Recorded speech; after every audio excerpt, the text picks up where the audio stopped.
All right, back round the roundabout, back to Parramatta Eels. We've taken a detour. We've turned around. We're heading back. Back up the M4. Back to Parramatta. To Parramatta, who kick off the season with the Storm, the Sharks, the Seagulls, the Panthers, the Roosters. So, hey. Yes, welcome to 2023. And they got the Tigers and Dogs. Yeah. Play the Panthers twice, Roosters twice, Cowboys twice, Broncos, Storm, Seagulls, Titans, Bulldogs. Not too bad, I suppose. They've got 9 Friday night games, 2 Monday games, and the rest are all spread out. They've lost Oregon Kafusi to the Sharks. They've lost Reed Mahoney. Big loss to the Bulldogs. The Doggies. Niokore, Opacek, who exited quite quietly, didn't he? Papalli, Hayes Perm, and Ray Stone. They've picked up Dejan Arce as cover for the halves. Matt Dory. Josh Hodgson starts at hooker now. Jermaine Hopgood. Samuel Loizu. Jeremiah Isiah. Jack Murchie. Kai Rodwell. Jariah Morris. It is too. Yes. It's my first one on the list there, GT, if you're listening, thank you. All right. He'll be listening. All righty. Have at it, Oliver. Okay, so for the Eels, I've got Gutherson at fullback. Wonga Blake fullback. What? What? Oh, I considered it. Sevo, and I've gone Simonson on the wings. I've got Penasini and Blake centres, Brown Moses, Paulo RCG at prop, Hodgson hooker, Lane and Madison second row because I've got Nathan Brown. He's out for the first 4 weeks. Lock, but yeah. But Madison is? Yeah, he's they didn't overturn that's right, because he didn't want to sign They told him or to piss off. whatever it was. So they hang on to Brown for 3 weeks and then I sack him. was going to say, at the moment, Brown is still a part of their Tigers roster, just filled the 30, so he's not going there, I guess. You'll go somewhere. Arthur. You've been told he's not wanted. The 14, Danon's favourite player. Ogilvie Ogden, which I think I just screwed up there. You did. No, you got close. Jermaine Hopgood and Matt Dory, but there are options there that they can sort of swap and change in, but none that are too much better than the rest or too much more experienced than Russell the rest. on the wing. We only saw him for 2 weeks before he got busted. Does Blake play go for back the in the rest of the year. centres, or does... No, Simonson goes off. Yep. I think. Yeah, Blake in the centres. Penasini and Blake in the centres. Hang on, you forgot... Hang on, what? Penasini, Blake... Yeah, sorry, go on. Yeah, Simonson, who did finish the year in... You've got Dunster back as well. I thought about putting him on the wing over Simonson. That's sort of 5-way battle. Well, that puts the pressure on Blake, realistically. But if Blake's not on the wing, he probably shouldn't be in a team. Maybe. Sean Russell obviously showed potential from that one game. And, and I had Murchie in front of Dory on the bench. There was him, and there was Kai Rodwell as well there, who were all sort of... Actually, I had Cartwright starting in the back row. Okay, yeah. With Madison at 13, but if he's out for 3 weeks, that'd probably be Nathan Brown at 13 for the first couple of weeks, I would imagine. It's a little bit weird if they're going to get rid of Hopgood. Brown. It seems that the male is Hopgood's going to start back lock. Or 13? Lock. Yeah, right. And whether it's Murchie, Dory, maybe Cartwright gets that spot for the other edge. But and who did you have as your utility? I had Jake Arthur. Jake Arthur, who he'll be in the 17. He's not leaving the 17. There was someone who I considered for a Rain's moment. the only other option. It wasn't Rain, so I think it's probably him. is going to be Arthur to the chagrin of not a lot of Parramatta notable everywhere. admissions, to be honest, apart from, as you said, Dunster, Makatoa, and Simonson or Russell, depending on which way they go at the back there. So they get a little bit skinny once you get outside their 17, but their 17 is a very, very competitive 17 that will give most teams a few issues depending on so what they're going to put up. How much does the loss of Reed change their playing style? Not much, or is obviously Papalli is a big loss, and no Madison in first month. And Hodgson will play much the same. Hodgson's a very much pass off the ground sort of player. Runs about the same as Reed. Like, Reed was never someone that sort of dug into the line and took on, it never really ran the ball a great deal. Hodgson may actually run the ball a little bit more than what Reed did. He was... I know he's 2 years out and 2 new kneecaps along the way, and he's 30, what is he, 34? Yeah. But if he's, But 2 if years he's off, he's fit fresh and fit. catching the He ball and looked passing the jacked in the ball. photos they put Yeah, up. he put Well, on he's got some weight, fucking yeah. arms At on him, doesn't he? Jesus. Well, 2 years ago, we were talking about as good a hooker as anyone in the game. Absolutely. So, it's Get him fit, get him firing. There will be some sort of downturn, like regression from Reed. Play Like style, he's not as good as Reed. Like Reed used to get him on the front foot consistently. He'd always take 2 or 3 steps out of dummy half and get the defence interested before he would pass the ball. Whereas Hodgson's more of a pick it up and just let it go, and only take the line on when he feels like there's an opportunity to go. So it may slow that roll forward a little bit, a fraction, but Parramatta rely on their size more than the speed of the play of the ball. Like you got RCG and Paulo running at you, and then you've got Cartwright and Sean Lane, like big bodies just in motion. Like they don't need that extra step. They're that big that they can push you off and keep sort of motoring through the middle of the field. And it's their size and strength that's going to dominate the middle of the field, and they've done it for years now. And there's not going to be a lot of difference. Like when Madison does come back, he's as big and as strong as most of them anyway. So they're going to play that physically dominant role through the middle of the field. They may get caught out by the teams like your Cowboys and your Sharks that get in behind you and play that niggly stuff. Oh, we're faster than you. Oh, I'm on your outside. You know what I mean? And they sort of hit those gaps, and the lateral movement for the Parramatta's defence isn't quite as good as it possibly should be. But they're big and they're strong, and if they get hold of you, they're going to get into the ground and grind you and hurt you. But Parramatta's not going to be the same team without Ice. As they, without Papalli and Reed Mahoney, they're not going to be the same team as they have been. So has that little premiership window that cracked for a bit snapped down again? Yeah, I don't think they can win the competition there. I think they can be competitive for 3/4 of the year, but I don't think they have that X factor to get them over the line. Like Moses coming off the back of probably his best career year. Yep, outstanding. Dylan Brown the same. Can they improve on what they put out last year? I think they maintain, but a lot of that's I don't off think they the can work. improve. Definitely can't improve. You know what Parra's issue is going to be? That tough start to the year. So they're missing Madison for that. No Papalli, and they're going to get beat up by Penrith and Roosters. And all of a sudden they could be none from 3. And then we all know Parra fans. They'll be trying to lynch. To my prediction, they will be trying to float BA up the Parra River.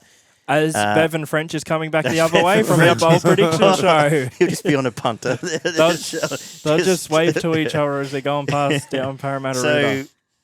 Will it be panic station suddenly after a month and everyone calling for his head? They've got a lot of talent. Like there is a lot of talented players in this football team, and I think it'll be enough for them to maintain being competitive and probably win more games than they lose, and so that means they end up in the 8. I don't think many Parramatta fans are expecting them to get to the grand final again. No. I think they will be happy if they finish higher than 7th and make it to the semi-finals. Like, realistically, I don't think you could expect much more than that out of this squad. How long does the Mitch Moses thing hang around? Until he's re-signed? Until he signs somewhere else. Yeah. Does he sign somewhere else? I feel like there's currently pressure on Mitch Moses to perform while he hasn't signed anywhere, and that could be Parramatta's downfall. I do think they are a team who I'm currently tipping to make the top 8, but I can see a scenario where they completely fall off a cliff. Yeah, and right. I don't think top 4. I think 10th at worst. But Right. I do think there is a scenario out there where if a couple of the teams Someone's getting set on fire if they below, finish 10th. well, I do see there's possibly a scenario if a couple of the teams below them overperform or perform a bit better and Parramatta, as I say, completely drop off. I do think it is within the realm of possibility that they do miss the top 8. As I said, I'm not tipping it, but no, I think so too. I sort of agree with you. I don't think they're hopeless, but they're closer to 7th and 8th than they were last year, and it's just Parramatta. You can see this stink hanging around that Moses won't make a decision till April, and all of a sudden people want his head because But I think it's his benefit to make a decision now, to be honest. I think Of course it it is. would be to his benefit to make a decision before the season starts. I think he has to. And if you're Parramatta, you almost come back and, mate, we've got $1 million here for you. Can we work it out? Wasn't this an issue 2 years ago when we thought it wouldn't be? Like when he was off contract and... No, I'm pretty sure it's the issue every was, time his contracts come up. yeah, the issue was that he Well, was at 2 the years ago. Tigers, and then the Tigers wouldn't. He didn't accept Then it. he didn't Yeah. want to. Then he refused to play for the Tigers again. So they just said, Well, "Fuck off." Parramatta." wasn't it a situation where the Tigers offered him a deal? He said, "I'll think about it and see what I can get." And then they pulled didn't it. I get think what they- he I think didn't they get what pulled he it, wanted yeah. from other clubs. So went back and said, "I'll take that deal now." And they said, Tigers "Well, it's not. pulled it. It's Yeah. not and on then the he, table." he had a big so, sook and And then he refused to basically play. left. Yeah. so yeah, historically, contract negotiations and those situations as a I feel whole like, with I just Moses feel like the have not longer gone this well. goes on, the longer either if he was just staying, why not just sign and say, "Hey"? Exactly. So Exactly. That's Absolutely. what I don't understand. And the longer it goes on, the longer I think something's up. And that's the thing. The thing is as well, Brown's done what Moses should have done. He's got it out of the way before the season started. They're paying 100%. Brown a lot of Put it money. out. They're Happy days. paying That's Gutherson a lot of money. But does that Are they talk able to pay Moses the money that he wants? Does Like, that talk I find to it a hard. rift between Dylan Brown and Moses? I don't know what their Because I really, don't if know you- what their mate, your relationship's best like. mates Like and your I don't halves know if that they play- are. I know. Mitch Moses was at the Big Bash with Luke Brooks the other night. So But if you're best mates with your 5'8", Yeah, you know, and you got to the grand final last year and, oh, you've signed? Fucking yeah. I'm on board. I'm Fuck, pretty I'll sure he's take good 100 mates with grand Gutho, less I and know. Yeah. fucking off we go. yeah, But it yeah. just it is interesting. The fact that he hasn't signed by now leads me to think that he's going. Oh, look, he and I won't would be suggest the way Right now, it's given maybe there's only the one option Dogs. now, isn't it? Given Dogs. they've just said no. Well, the Tigers offered him 1.3. Or the Dogs. Well, I the mean, Dogs just signed Crichton on allegedly. The Tigers have just signed a bunch of players. Both Yeah, team but we can sack for both both halves. Have you both the noticed? Tigers, both the Tigers and the Bulldogs. It seems kind of hard to see them really signing any marquee Dogs players dead without set a look like they're suspicion. $2 but million over Yeah. the salary cap. And to they be honest. just signed the Brisbane gun. yeah, Oluwapu. Oluwapu, yeah. You with the $500 500k transfer, allegedly, so we've been told. No, well, yeah, they've got heaps of money because if Luke Brooks goes up to shit for 3 weeks, so we're not reviewing your contract. There's 1.1. So that's why they've kept Luke Brooks for all this time, so they can sign a Of course bunch of it other is. players in other positions, and then when Well, of course, because they're not going to pay 600 for him to play for Newcastle. Sharks have got about $1 million. Come play halfback and fucking Hines. then and they'll play win the 5'8". comp. Then they'll win the comp. I know a team who could use a really good half. Anyway, let's move on. Big side chat. It'll make this. Yes, but anyway, it'll, Redcliffe, yes. Anyway, so now I'm realistically, sad. but no, they're saying apparently Jermaine Hook was quite an impressive person and is doing real good things and could almost tie up that 13. I don't think it's the worst thing to move Madison back on it on edge with Papi not there and maybe have him on that one side trying to fill that hole. I don't know if they will. I assume Brown will I probably think you're better off they'll playing fill Cartwright there. Yeah. I think Madison can be quite effective in Either second row, way. or like I don't think there's too big a margin of Yeah, but I difference there think- for Madison. I just think that Madison's probably a better fit at 13, being impactful on both sides of the ruck, whereas Cartwright's realistically only a guy who goes to the left, gets tackled, and has the right arm the offload. But that's Lane's position, so. And sure, Lane, Anyway. breakout year, big But- year for him because breakout year, Portal, we talked about in World Cup teams. He's gotta fantastic. follow up on Lane was fantastic last year, and he can only realistically. I don't see him going worse than what he did. He's got all the skills, attributes, the physical attributes to continue doing what he has done. And if he can work on his defence, which is probably the worst part of his game, he could be a top line back rower And going forward. I don't think there is actually, like, usually when a player has a breakout year, there's a bit of pressure on him the next year. But I think Oh, he's had enough tenure that he's not under pressure. It's been there for and I a think while. as well, It's it's more sort for of the next step. He might, in terms of individually, it sort of plays a bit into his favour that Parramatta have dropped down a rung in terms of their forward pack as a whole, because people aren't necessarily expecting a big effort out of the pack as a whole, and therefore they're not expecting a huge effort from Lane, whether he gives it or not. With a fantastic front row. I expect Sivo to be better. Obviously, he was missing for a big part of the year.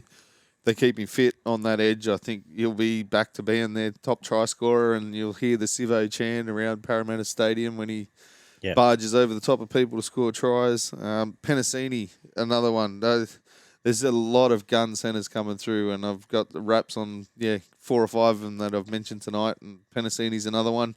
Probably close to one of the best defensive centres as a young kid coming through, up in the sort of mould of Campbell Graham. Makes good good ball in decisions. hand and very good defensive centre as well. Given the alternative. Hickey Ogden, I think, will improve as well. I think he'll probably be one of their leaders by the end of the season up there. You may even take Paulo's spot if Paulo's going to bludgeon and do what he does for half the season. Yep. Like, don't get me wrong, when he's at his best, he's destructive and he's one of the best front rowers in the game. But I mentioned it for half the year last year. There's times where he just goes missing. Like, he just doesn't, I don't know what it is. Just That's right, because doesn't you think have about it, a big crack. Like, the first, probably 8 out of the first 10 games last year. We were real down on him last year, weren't we? Yeah. For the first half of the year, yeah, absolutely. But come Origin time and then finals time, he was massive. Yeah. He was huge. So I really liked his media stuff the last couple of weeks. He's actually quite an impressive talker and spoke really well. Question marks around Hodgson, Cartwright, whether he gets that position or not. Rain probably doesn't fit into this team, to be honest. And another one, Hopgood, I don't know really where he fits. Probably deserves a starting spot, but it's a very strong forward pack. So, and who else? They sort of got Dory up the sleeve. Him and Dory, Murchie, they're sort of blokes I've mentioned the last couple of years, and never really kicked on. I think Murchie's probably been a little bit better than Dury over the last 12 months, so that's why I had him in my starting side. But I think they maybe just go the safe option. I know he's injured, but the safe option would have been Nathan Brown plugging in for Madison to start with. And I think Moses is under pressure, obviously comes back to the contract talks, all the rest of it. Paulo, who I mentioned, first half of the last year wasn't setting the world on fire, so we'll see how he starts this year. And Hodgson, big question marks, obviously 2 years out of the game. Under pressure to maintain his form and improve after his injury. But, service out of dummy half. And it's Moses, Lane and Brown come back this year after career highs. Like, you don't see many people have the best year of their life and then come back better the year after. Especially not this far into their career. Like, someone who's, like, first year or two and they've had a breakout year, they can sort of improve on that. But Moses has been around forever. So's Sean Lane. Brown's still got upside, I think. Yeah, Brown's so does Sean Lane, realistically. But I think Moses is under a lot of pressure in this team. Far from saw the real top, whether he's smarter or whether it wasn't needed, but we didn't necessarily see the best of Gutho last year. So he might be, admittedly he burned himself out a lot the years before, so maybe, but he might be one that bounces back and covers that in a way. I hope so. He just, he seems like a really good dude, and he's always in and around the play. He's a team man. Like, you can tell that everyone puts shit on him. Oh, he calls himself the king and this, and he's bigger than the team. He's definitely not. Like, he is the guy that's backing everyone up. Like, he has a spray every now and then, but that comes. But if you're the bloke that's there, if you're the bloke that's always the last man in cover or whatever, you're entitled to. I'm busting my ass. What the fuck are you doing? Have a crack. I think on a balance they're lower. I think they're your 6, 7, 8 spot, but absolutely, I'm not brave enough to quite pen them for the 8. But I also know Parramatta traditionally can go completely to shit and everything fall apart and they're just chaos ensues. Yeah, it's just ask their social fans. Media gets set on fire. Well, because this has to be the last year of his contract because I haven't heard him re-signing for the past couple of years. But what is the limit here for Brad Arthur before they say we're not re-signing you for next year? Because I think they extended.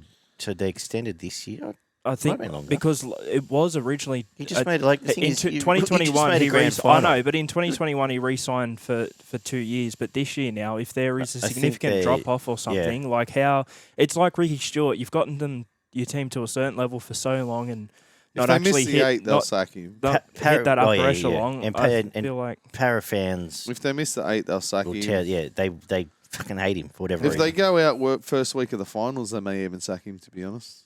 There's just so much. He's under pressure. I just feel like stuff that's gone on previously. He seems like a nice enough guy, and he's obviously, look, end of the day, You can coach. Fucking know if you can I coach. made the case last year that he got this team overperformed. Yeah, absolutely. And I think that he'll do the same again. They should have finished 5th or 6th, whereas probably where they're going to finish this year, and they made the grand final. So. Yeah.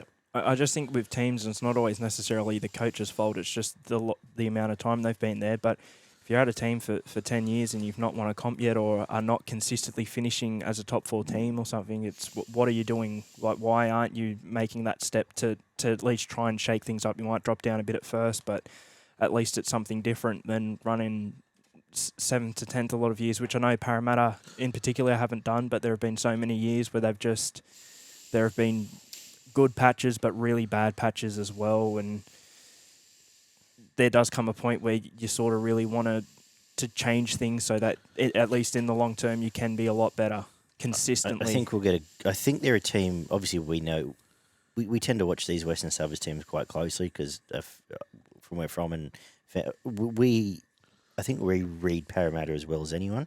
Look at where he took over. Look where he took. Oh, they were from. spooners. They were fucked. 3 years in a row. I'm pretty sure it was. Like he was there for the last year of it, but they had 2 spoons in a row before he took over. And then he took them from the spoon to 10th to 8th or 7th, and then there was another spoon in there as well. He took them to. Yeah. I'm just pointing it out to be fair, and I know they've made the finals a fair bit, but it seems with Brad Arthur, okay, he's been there for a long time now, one of the longest serving coaches actively in the NRL at one team, where it just doesn't seem to be coming together and hitting that upper echelon. How many coaches have won the comp in the last 5 years? 2. Yeah, but I know, but that's no 3. I know, but that's the thing. But if a coach has been at a team for 10 years or so, you're happy to give it another 10 years to see if perhaps one year they just happen to spike up and win a comp. But in terms of a business, you've got to say if you're... Mate, if you made the grand final for me last year, you've got at least a year and a half before I even think about getting rid of it. I just think unless you win the wooden spoon the year after making the grand final. But it's like fucking Uncle Nick said that Robbo's got a job for life and wouldn't until he wants to move back to France and whatever. If you're successful, and you look at it from, it's the same as Demetrio and the Rabbitohs, but you look at it from a point of view, well, you'd much rather be them than the Dragons or the Tigers or the Titans. And you go, well, we're happy here. We're winning. Until something goes wrong, we just shore it all up and we keep going. So let's talk about the Dragons. Well, that's what that's what I'm... if Parramatta make the top 4 again this year, then I think it's fine. I just think that this year there has to be now a limit, and I don't even think it's like bottom 4 or something. But yeah, if Parramatta do drop out the 8, I would say if they drop out, possibly, and I think it was you who mentioned a first week of the finals exit, depending on the circumstances. I think it's just bizarre to talk about. I think no other club would be talking about their coach being in trouble off the back of making a grand final. But it's happening because of what we know of Parramatta and how they can be. I'm just saying, again, if they have a year like 2022 and 2023, then he's fine. But I'm not saying he has to win the grand final or he's sacked. I'm just saying maybe time for a change. There is possibly time for a change. I don't like when teams stagnate. Change things up. You know what I mean? They've just signed Dylan Brown for 400 years. So the Titans have done it plenty of times. So why not everyone else and the Tigers?